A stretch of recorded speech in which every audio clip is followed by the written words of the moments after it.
E o governo devia responder diretamente à coroa. E todo o território da colônia respondia diretamente ao governador-geral. O governador-geral era a autoridade máxima da colônia, tendo plenos poderes através do regimento concedido pelo rei de Portugal. Mas você não consegue administrar uma colônia como o Brasil, voltando aqui o mapa é bem grande, apenas com um governador-geral. Então ele criou cargos, gente. O ouvidor-mor, o provedor-mor e o capitão-mor. Ouvidor, vocês conseguem, é um cargo que não existe muito hoje, mas nós cariocas conseguimos lembrar da Rua do Ouvidor, que é um resquício dessa época, o nome dela. Capitão é um cargo militar e o provedor é um cargo que a gente não consegue pensar muito hoje em dia. Mas vamos falar sobre os três. O ouvidor, ele cuidava das leis, dos problemas judiciários.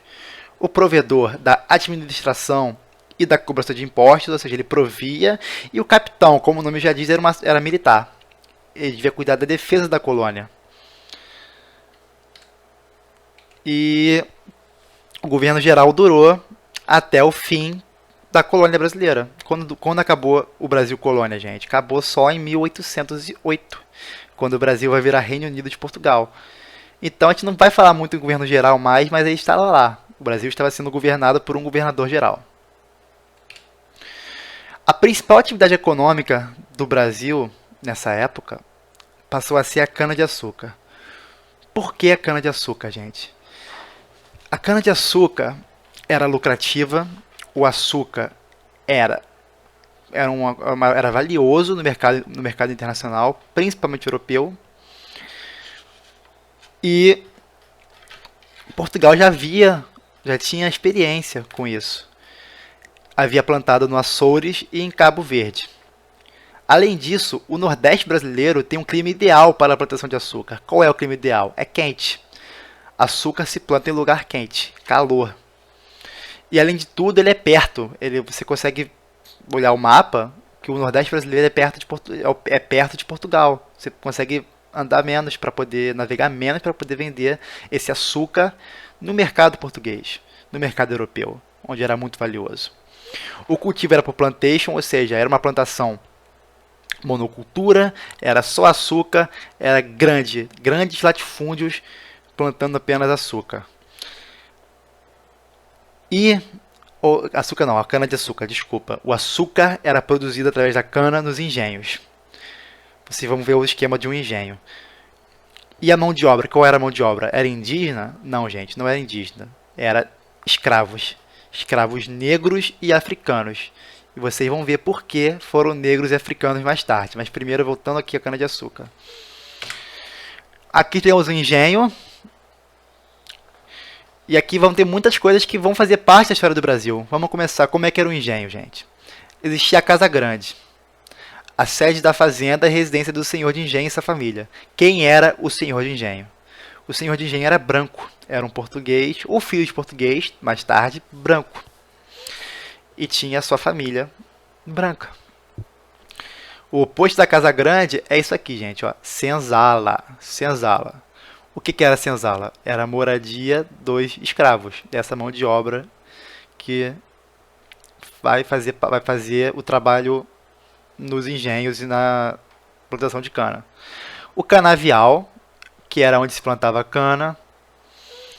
A capela, por quê? Porque toda a colonização brasileira teve esse aspecto religioso. A capela é onde fazia missa, onde se rezava. Existia a cozinha do açúcar, para poder fazer melaço com o caldo da cana. A moenda, onde era moída, ou seja, era da moenda para a cozinha. Curso da água, o rio. O rio fazia a moenda funcionar. Era a energia dos rios, da água dos rios, que fazia o engenho funcionar. E também existiam quem? Os trabalhadores livres, gente. Porque não só a mão de obra escrava que fazia cana-de-açúcar, o açúcar, era a parte era importante. Também precisavam dos trabalhadores livres para quê? Trabalhar em chiqueiros e estábulos, para poder alimentar o senhor e sua família, para poder alimentar os escravos que trabalhavam na produção do açúcar. certo? Certo. Aqui nós temos como faziam açúcar, e esse açúcar era enviado para os portos, para onde era enviado para a Europa. O senhor de engenho era o nobre daquela época. Isso aqui vamos dizer que é o território dele. Ele era o dono desse lugar. Ele era o dono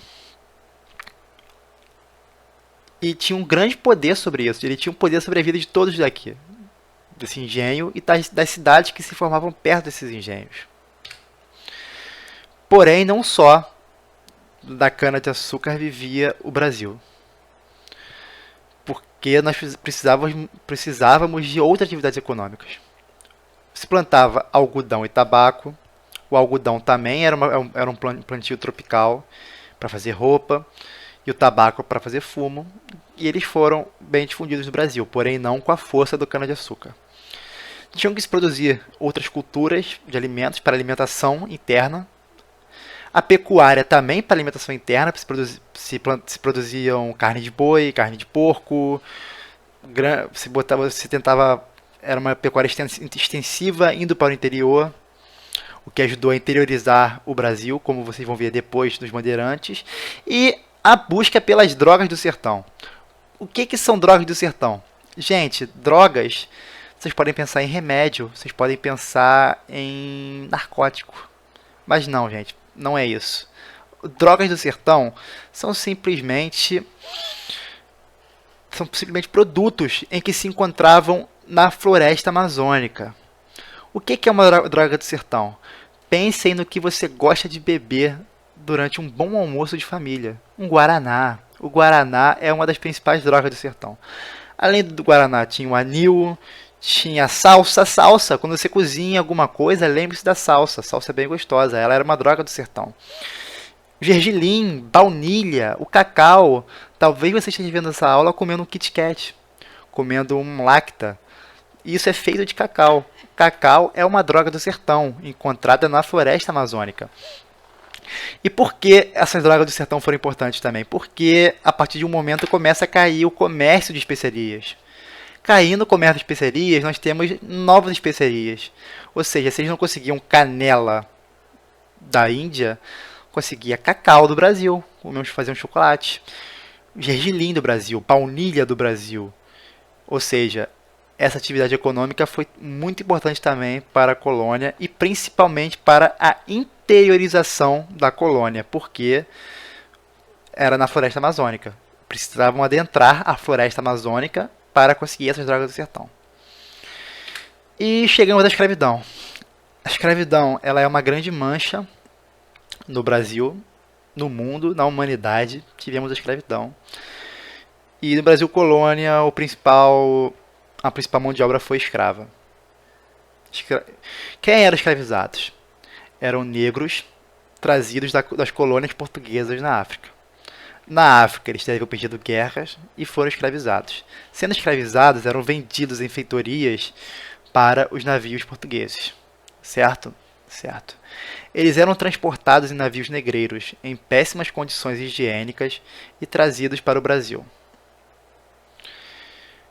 Moravam na senzala, como eu falei da senzala para vocês, amontoados, eram mais de 20, 30 escravos num lugar, uma pequena casinha, como se fossem animais.